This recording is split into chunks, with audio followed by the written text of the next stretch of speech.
우리 좌우 앞뒤 오늘 이렇게 한번 인사하겠습니다. 기회를 놓치지 않는 성도가 됩시다. 기회를 놓치지 않는 성도가 됩시다. 여러분, 우리 시민교회 성도님들은 주어진 기회를 꽉 잡으시기를 주의 이름 축원합니다. 자, 우리 두 손 앞으로 한번 하겠습니다. 기회를 꽉. 옆 사람에게도 기회를 꽉 잡으세요. 아이고 아파라 살살 찌세요. 이 손 놓지 마요. 이 손, 주님의 손 놓지 마요. 하나님의 말씀 놓치지 마요. 기도의 손 놓치지 마요. 영적인 것을 사모하세요. 하나님께서 그 기회에 은혜와 기름 부으심을 허락해 주실 줄로 믿습니다. 우리 사자성어의 물실호기 천재이루라고 여러분 혹시 아시는지 모르겠어요. 이 두 사자성어는 공통점이 있습니다. 기회라는 거예요. 기회. 천재이루 같은 경우에는 천년에 한 번 일어날 만한 이 기회를 꼭 잡아야 된다. 꼭 잡아야 된다 그러는 거예요. 오늘 본문에 보시면 이 기회를 꼭 잡은 사람과 기회를 잡지 못했던 사인사색, 그러니까 그런 인물들이 지금 등장합니다. 왜 그들은 기회를 잡지 못했을까? 무슨 연유 때문에 결국은 영생복락이 아니라 영원 형벌의 길로 갈 수밖에 없었을까? 기회를 잡은 사람은 어떤 연유에서 기회를 제대로 잡고 아기 예수 탄생에 정말 그 경배의 자리에, 은총의 자리, 축복의 자리에 머물 수 있었을까? 오늘 그리고 그 사인사색, 아기 예수 탄생, 그 성탄이 이제 4일밖에 안 남았는데 기다리면서 나는 그들과 비교해서 어떤 상태인가? 나는 기회를 잡고 있는 인생인가 아닌가? 한번 영적으로 돌아보고 본문의 말씀을 통해 교훈하시는 하나님의 음성을 믿음으로 받는 복된 시간 되기를 주의 이름으로 축원합니다. 축원합니다. 오늘 본문의 아기 예수 탄생의 기점을 한 대상으로 볼 때에 참 아이러니해요. 아기 예수 탄생, 이 출발의 시작이 유대인이 아니고 이방인인 동방 박사들이었다라는 사실입니다. 여러분도 아시다시피 동방 박사는 하늘의 별을 연구하고 과학자이기도 하고 점성술사이기도 했던 업들을 가지고 있었죠. 자, 근데 여기서 우리가 주목해야 할 게 있습니다. 유대에서 태어날 이 왕, 그것을 만나기 위한 아주 정말 가슴 벅찬 마음으로 경배하기 위해서 산 넘고 물 건너 그리고 사막을 횡단하면서 진리를 찾아왔다라는 사실이에요. 여러분도 아시겠지만 그들의 계시는 바로 하늘의 별이었어요. 별이 낮에 보입니까? 밤에 보입니까? 낮에 보인다고요? 대단하십니다. 그런 은사도 좀 주세요. 밤에 별이 보이잖아요. 그 별을 쫓아서 쭉 오게 된 거죠.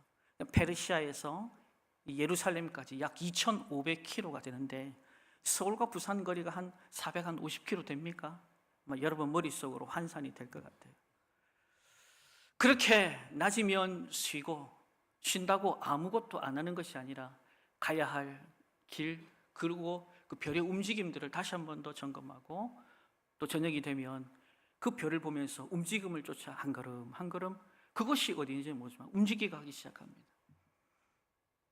여러분, 밤에 움직이다 보니까 맹수의 공격도 있을 거고 강도의 때의 무리에 그들이 가지고 있는 것들 아니면 생명까지도 위협할 수 있었던 시간들이었어요. 그럼에도 불구하고 그들은 하늘에 떠 있는 저 별을 보고 그 별이 움직이는 것을 쫓아 걸음걸음 내어딛습니다. 여러분, 저와 여러분의 인생도 정말 만왕의 왕이시오 만주의 주가 되신 주님께서 여기까지 저와 여러분을 인도하신 줄로 믿습니다. 그 걸음 뒤에 흔적을 남기면서 여기까지 온 거예요. 오늘 이 예배 자리까지 온 거고, 소망하기는 저 본향에 함께 우리 모두가, 우리 시민교회 성도님들 모두가 오늘 이 자리에 예배드리는 주의 백성들, 권속들이 그날에 모두 다 입성하기를 주의 이름으로 축원합니다.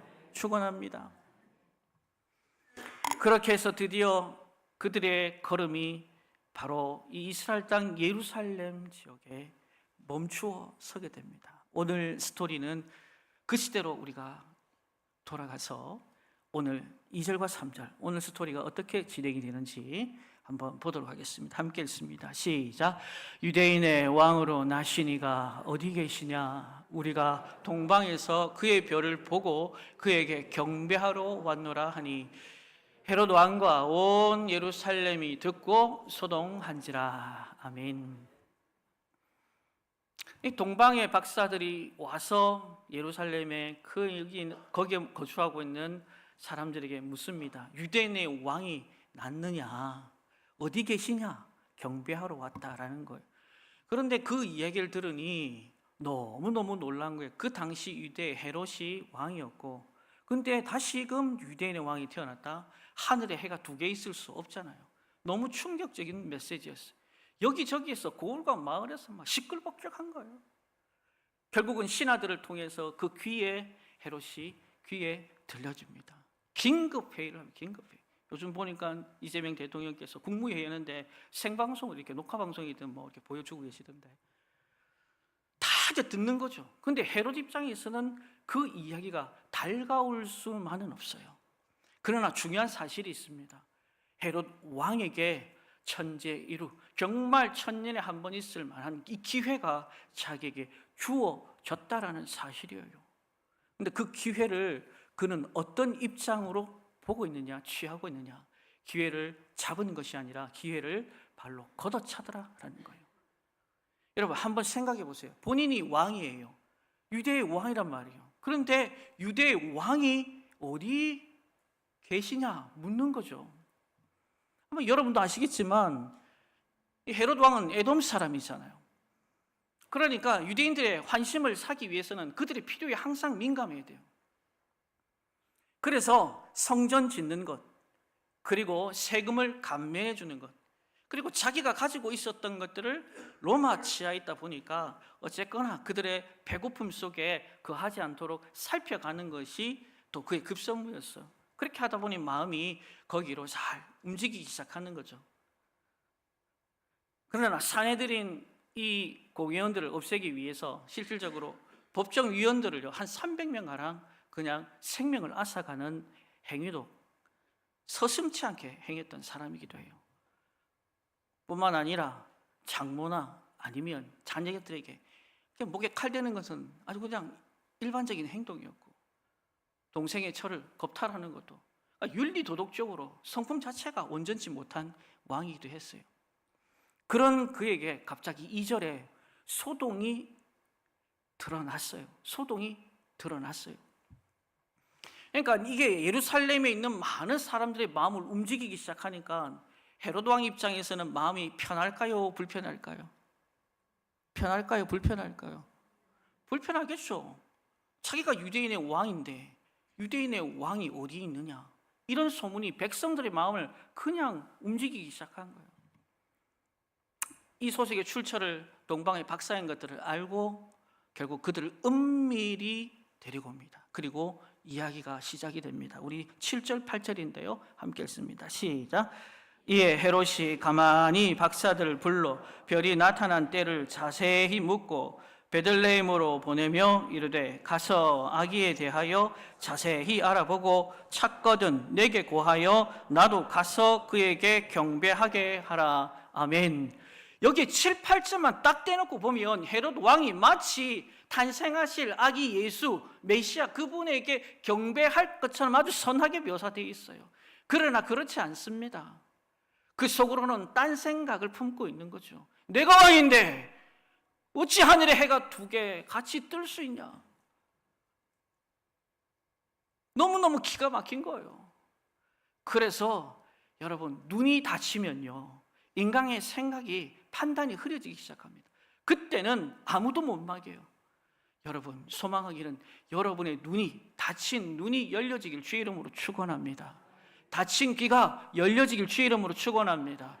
볼 것을 보고 들을 것을 들어야 분명하고도 명확한 선택, 이것이 하나님이 원하시는 선택인지 사단마귀가 호재 박수치는 선택인지 여러분 분별이 된다 이 말입니다. 이번 한 주간 살아갈 때 여러분은 늘 선택 속에 살아갈 겁니다. 가정과 직장과 사업 현장 가운데 수많은 선택을 하며 살아갈 것인데, 여러분 그 모든 선택의 출발과 끝이 하나님의 기쁨, 하나님의 영광이 되는 선택 되길 주의 이름으로 축원합니다. 그런데 이 눈이 닫혀져 있고 귀가 닫혀져 있으니 자기가 선택하는 것조차 이게 온전치 못한 거예요. 그러니까 막 가는 거예요. 막 브레이크가 파열된 자동차처럼 막 갑니다. 막 가는 인생 한번 볼라요? 16절 말씀입니다. 함께 보겠습니다. 16절 시작.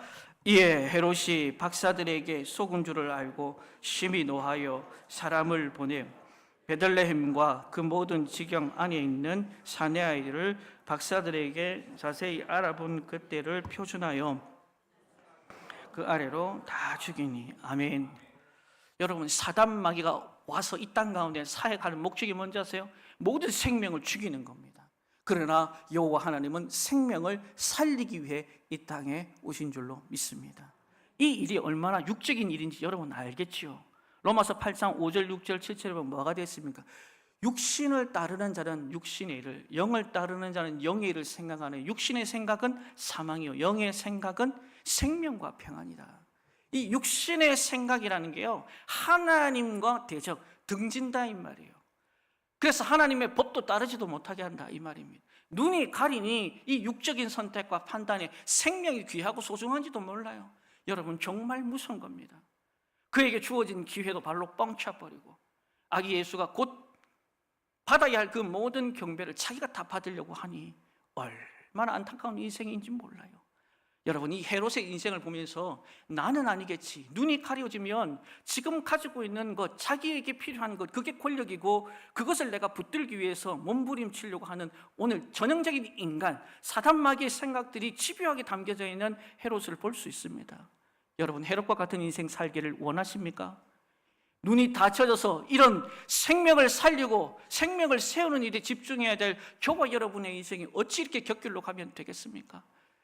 아기 예수 탄생을 기다리고 다시 오실 재림의 주님을 사모하는 저와 여러분들 영적인 삶 가운데 눈이 활짝활짝 열려지시길 주의 이름으로 축원합니다. 축원합니다. 그 뒤를 쫄쫄쫄 쫓아다니는 기회를 발로 뻥 찬 사람들이 있어요. 백성들이에요. 유대 왕이 어디서 나느냐? 동방박사들이 묻습니다. 그때 예루살렘에 있는 이스라엘 백성들의 영적인 반응을 한번 봅시다. 육적인 반응도 함께 우리 3절입니다. 보겠습니다. 시작. 헤로드 왕과 온 예루살렘이 듣고 소동한지라. 아멘. 여기 보시면 헤롯 왕과 더불어서 온 예루살렘에 있는 백성들이 듣고 뭐했다? 소동했다. 난리가 이런 난리가 없는 거죠. 근데 그 이상의 반응은 보이지 않더라. 오늘날 같았으면 신문에 대서특필하고 인터넷, SNS에 막 하려고 그랬을 겁니다. 그런데 그 이상의 반응은 보이지 않더라는 거예요. 여러분 한번 생각해 보세요. 그 당시에 이스라엘 백성들은요, 오실 메시아에 대한 소망함들이, 갈망함들이 있었던 사람들이에요. 그러면 그 소동에만 멈추면, 거기에만 멈추면 되는 건가? 그냥 감정 상태, 순간의 감정으로만 처리할 문제가 아니었어요. 왜냐하면 예수님께서, 그리고 메시아께서 탄생하실 곳을 분명히 그들도 알고 있었다. 어딘걸? 베들레헴인걸. 다시 말해서 그 사람들은요, 예수님의 탄생에 별 관심이 없어요. 기대감도 없다 이 말입니다. 무슨 얘기냐? 마치 노아 시대와 별반 다르지 않습니다. 그렇게 노아가 방주를 만들면서 정말 100년 이상 넘게 못질을 하고 망치질을 하고 그렇게 구원에 대한 메시지, 회개에 대한 메시지를 그들에게 선포했지만 거기에서 나오는 이들의 행태는 먹고 마시고 장가들고, 먹고 마시고 장가들고. 목사님, 먹고 마시고 장가드는 우리의 일상인데 그게 뭔 잘못입니까? 여러분, 그것을 잘못이라고 말하지 않아요.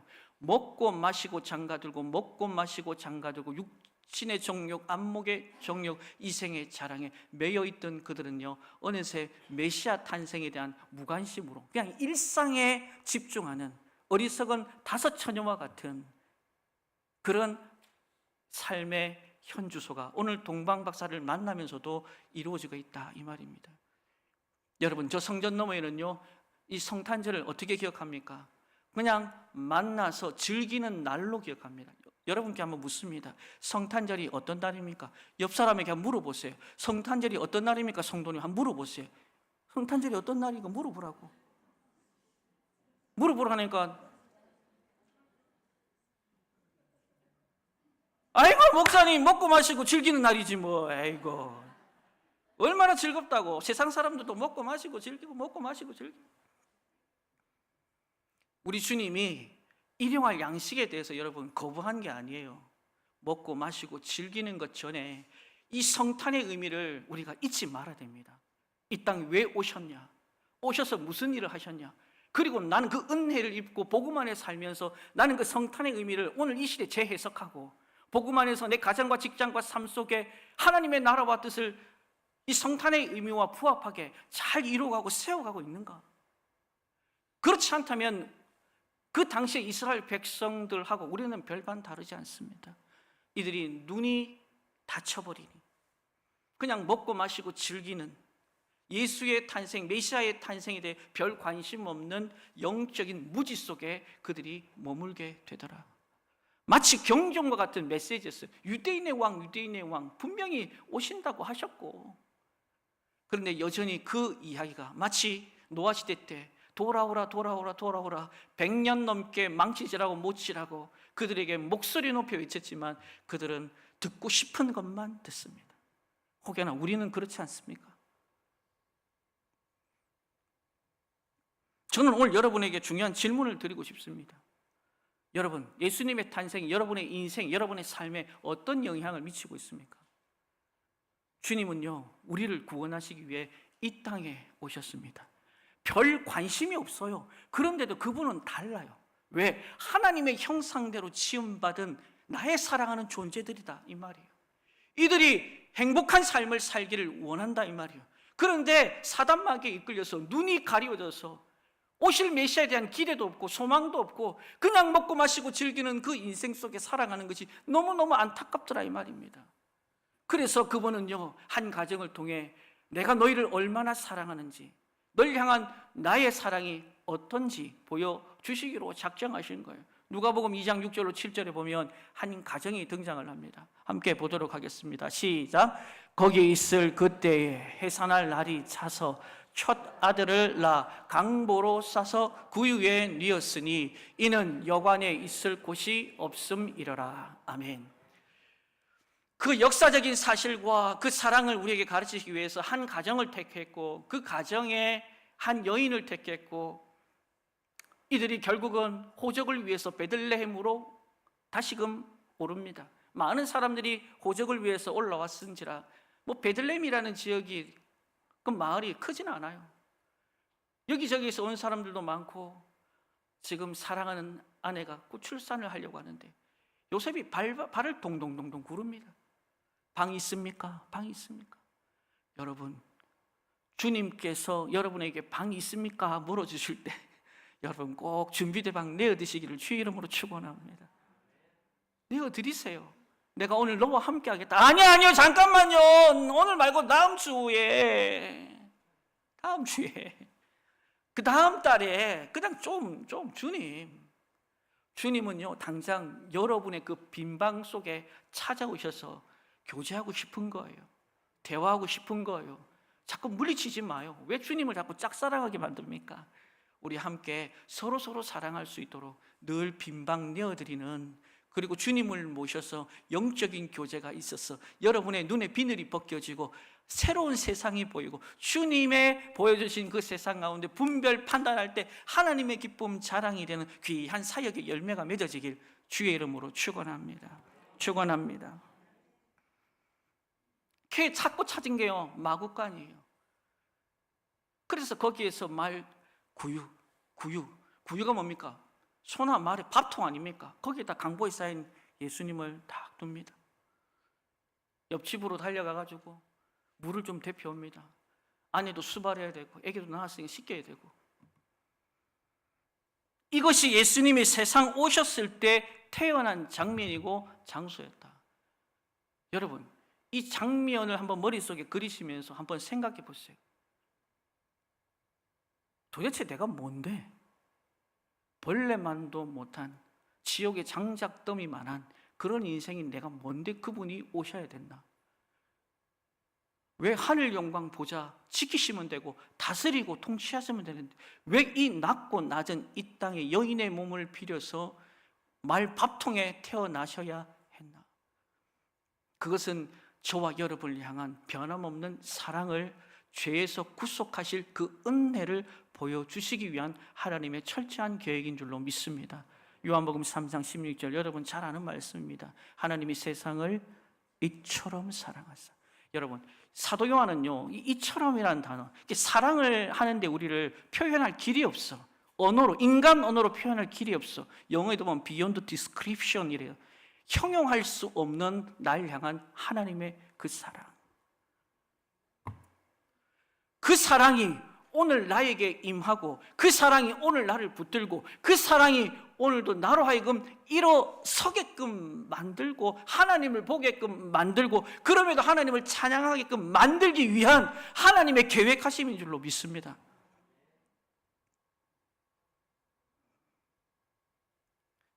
도대체 우리를 얼만큼 사랑하시는 건가? 근데 그 시대의 백성들은요, 눈이 다치니 그게 보이지도 않고 들리지도 않고 그냥 먹고 마시고 장가들고, 먹고 마시고 장가들고 시집가고. 오늘 본문에 보니 또 기회를 뻥 찬 사람이 등장합니다. 바로 4절의 종교 지도자들이었습니다. 함께 읽겠습니다. 4절입니다. 시작. 왕이 모든 대제사장과 백성의 서기관들을 모아 그리스도가 어디서 나겠느냐 물으니 아멘. 여기서 등장하는 대제사장과 백성의 서기관들이라고 표현했습니다. 이들은 제사를 집례하는 역할뿐만 아니라 말씀을 잘 풀어서 설명을 해주는 역할도 했습니다. 헤롯은요, 그걸 잘 알았어요. 그리고 그들을 부릅니다. 그리고 묻습니다. 뭐라고? 그리스도가 어디서 나겠느냐? 그는요, 한치의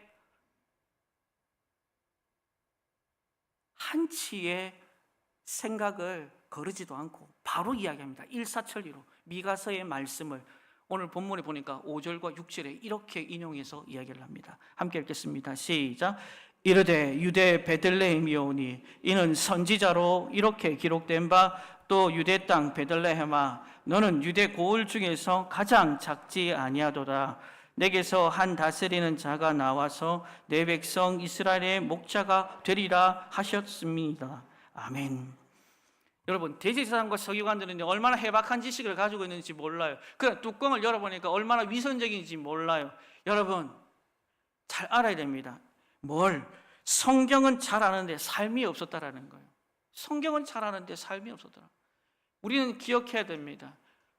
많이 안다고 하는 것이 온전한 신앙이 아니다. 오히려 많이 알고 있기 때문에 오히려 죄로 인하여 더 눌리기 쉬운 거예요. 야고보서 4장 17절은요 이렇게 말씀을 합니다. 함께 읽겠습니다. 시작.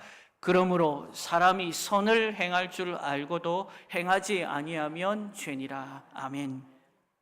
어떤 것이 선인지 어떤 것이 옳은 것인지 많이 알고 있는 게 중요한 것이 아니라 거기에 따른 실천과 행동이 따라야 한다 이 말입니다. 그러나 오늘 본문의 대제사장과 서기관들이 예수님이 태어난 곳을 알았어요, 몰랐어요? 알았습니다. 그러나 그 근거리에서조차 그들은요 걸음을 떼어서 그곳으로 갈 마음이 전혀 없습니다. 메시아가 탄생했는데 선물 드릴 손도 내어밀지 않습니다. 동방박사들처럼 가슴 벅찬 마음도 드리지 않습니다. 그들이 오직 가지고 있었던 것은 이 머리밖에 없어요. 그게 그들의 비극이었습니다. 눈이 다치니 교만함으로 그 모든 것들을 선택하고 판단하고 지적인 알무로만 끝내버린 인생. 헤롯이나 백성들이나 대제사장과 서기관들의 입장은 다 공통분모가 있습니다.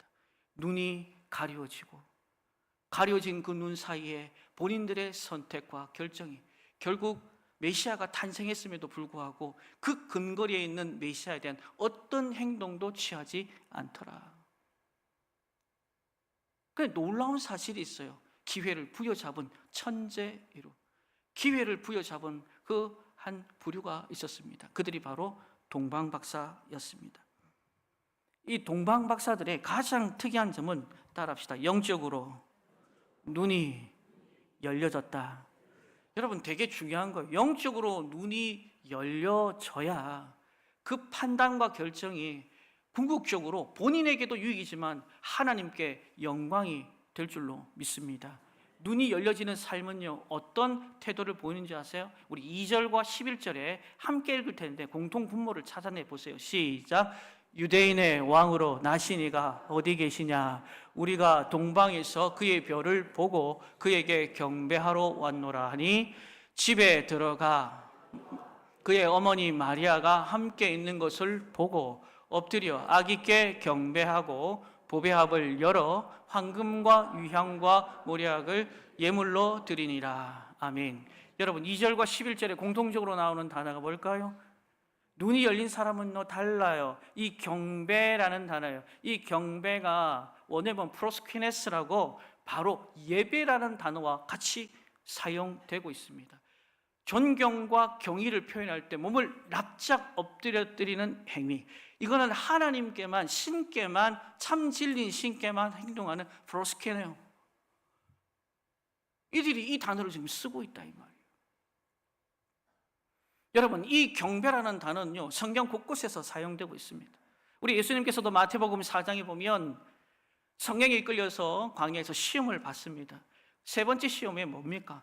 온 천하를 보여줍니다. 나에게 절하면, 경배하면 이 모든 것을 너에게 주노라. 예수님이 뭐라고 하세요? 말씀으로, 구약에 있는 말씀으로 오직 여호와 하나님만 경배할지어다. 프로스케네오, 그분에게만 찬양과 경배 납작 엎드려 떨어서. 이 스토리는 다시 제자들과 예수님과의 관계 속에서도 등장합니다. 마태복음 4장에 보시면 큰 풍랑이 일고 제자들이 그 배를 타고 건너편으로 넘어갈 때 바다 위에서 주님이 걸어오십니다. 그리고 그 배에 탑승하시죠. 풍랑아 잠잠하라. 그 제자들이 그 주님 앞에 절하며 경배라는 건데, 여기도 프로스케네오라는 단어를 사용하고 있는 것을 우리가 볼 수 있습니다.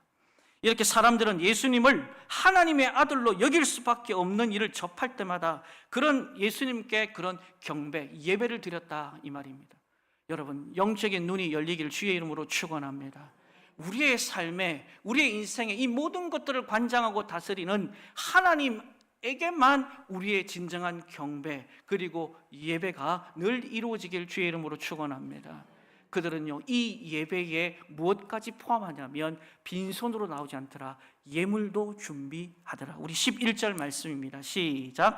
집에 들어가 아기와 그 모친 마리아와 함께 있는 것을 보고 엎드려 아기께 경배하고 보배합을 열어 황금과 유향과 모략을 예물로 드리니라. 아멘.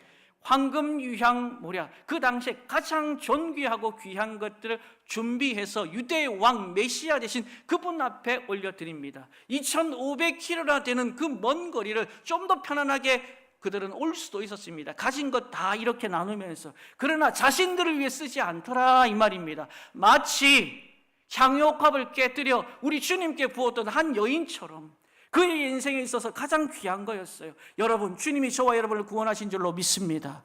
여기까지 인도하신 줄로 믿습니다. 이후로도 하나님이 선하게 인도하실 줄로 믿습니다. 하나님은 우리에게 가장 소중하고 귀한 것을 오늘도 요청하십니다. 그게 뭡니까? 생명입니까? 물질입니까? 건강입니까? 아버지 다음에, 내년에, 그 다음에요. 아니에요. 우리는 기회를 잡아야 할 시기에 기회를 잡아야 할 백성들인 줄로 믿습니다. 주님의 거신이 요청하고 달라 하면 우리는 마음껏 드려야 되는 거예요. 거기에 놀라운 일들이 일어나게 될 줄로 믿습니다. 눈이 열리니 경배의 자세뿐만 아니라 하나님 앞에 가장 값지고 소중한 것도 드리면서 그의 삶을 마지막 결론적으로 매듭지어주고 있는 예배의 본질이 바로 순종이었다. 우리 12절 말씀 함께 읽겠습니다. 시작. 그들은 꿈에 헤롯에게로 돌아가지 말라 지시하심을 받아 다른 길로 고국에 돌아가니라. 아멘. 눈이 열려 있으니, 귀가 열려 있으니 이게 사단의 메시지인지 하나님의 음성인지 구별이 될까요? 안 될까요? 안 되나 보네요. 육을 따르는 자는 육신의 일을, 영을 따르는 자는 영의 일을 생각하느니 육신의 생각은 사망이고 영의 생각은 생명과 평안이니라. 여러분 귀합니다. 영적으로 눈이 열려있는 사람들은요, 이게 사단인지 하나님께서 나에게 말씀하시는 건지 분별한단 말이에요. 천사가 나타나서 이들에게 이야기합니다. 그 길로 가지 마라. 헤롯이 너희를 딱 죽일 거다. 다른 길로 가라. 네, 알겠습니다. 여러분 놀랍습니다. 여러분 지금까지 살펴본 네 부류의 사람 중에 어떤 반응을 보이는 사람으로 우리는 이 대림절, 특별히 4일 뒤에 성탄절 맞이할 텐데 여러분 서 있습니까? 이 네 사람 중에 세 사람의 공통적인 특징이 있습니다. 다 눈이 열려 있어요. 보세요. 박사들 뭡니까? 동방의 박사들 별을 보고 쫓아옵니다. 별의 계시가 있었고 목자들, 천사들의 계시가 있었어요. 그리고 두 노인 시므온과 안나 같은 경우에는요, 성령의 계시를 받습니다.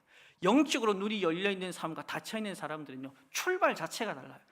헤롯, 백성들, 대제사장과 서기관들, 눈이 닫혀 있으니 볼 수 없고 볼 수 없으니 각각 자기 중심대로 선택하고 판단하고 결국은 기회를 뻥차니 영생복락이 아니라 영원 형벌 가운데 서게 되었다는 사실입니다. 여러분, 우리의 눈을 열 수 있는 방법이 있을까요? 없을까요? 있어요? 없어요? 대답 좀 크게 해봐요. 있습니까? 없습니까? 요한복음 8장 32절 말씀에 진리가 알지니 진리가 너희를 자유케 하리라. 진리만이 우리를 자유케 하는데 이 진리 곧 말씀이에요. 그래서 교훈과 책망과 바르게 함과 의로 교육하게 해서 세상 사람 만드는 게 아니라 하나님 사람 만들어서 하나님의 선한 일들을 감당하게 하시더라. 여러분, 이 대림절 기간 성탄 이제 4일 뒤 만나게 되는데 성경을 좀 펴세요. 요한복음을 펴세요. 하나님의 사랑, 그분의 능력, 그분의 구속, 그분의 계획 아멘 할 때까지 안 보려고 작정들을 하셨네. 진리가 알지니 진리가 너희를 자유케 하리라. 진리이신 그분만이요, 여러분의 눈을 영안을 열어주세요. 여러분 헤롯처럼 살길 원해요? 아멘요. 정신 바짝 차려야 돼요. 백성들처럼 살길 원해요? 대제사장과 서기관처럼 살길 원해요? 동방 박사들, 이방인이었지만 참 눈이 열려 있어요. 하나님 앞에 경배를 해야 한다는 건 분명히 알고 있어요. 이번 한 주간요, 말씀을 펼치세요. 요한복음을 1장부터 쭉 읽으세요.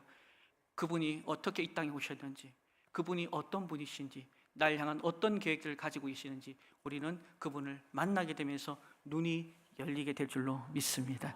그 주님과 동행 동역하며 기쁨의 성탄 맞이하시길 주의 이름으로 축원합니다. 우리 시간 기도할 때 하나님 아버지, 나의 닫힌 눈을 열어 주옵소서. 하나님이 원하시는 선택과 판단을 하는 예배자로 살게 하여 주시옵소서. 주님께 영광이 되는 우리들의 인생 되게 달라. 우리 주여 삼창하며 간절히 기도합니다.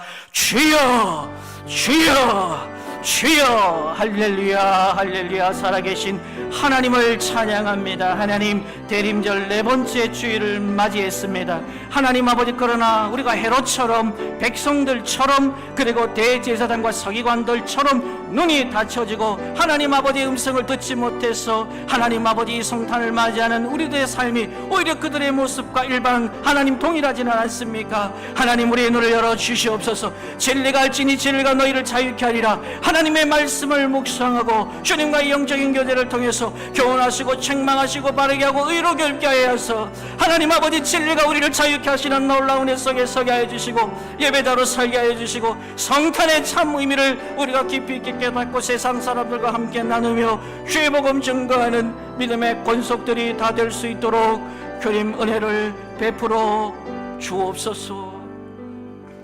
지금도 살아계셔서 우리와 함께 하시는 하나님 아버지, 우리의 닫힌 눈을 열어 주시옵소서. 닫힌 길을 열어 주옵소서. 진리가 알지니 진리가 너희를 자유케 하리라. 그렇습니다. 하나님의 말씀을 통해 교훈과 책망과 바르게 함과 의로 교육하게 유익한 말씀에 의지된 바 되어서 하나님께서 우리에게 명하신 그분의 나라와 뜻을 온전히 성취하고 세워가는 저희들 되게 하여 주옵소서. 헤롯 같은 백성들과 같은 그리고 대제사장과 서기관 같은 어리석은 인생 살지 않게 하시고 기회를 주신 그 기회를 믿음으로 붙잡고 믿음의 항해를 통해 이 성탄의 참 의미를 깨닫고 세상 가운데 복음 증거하는 시민교회 믿음의 권속들 되게 하여 주옵소서. 예수님의 이름으로 축복하며 기도합니다.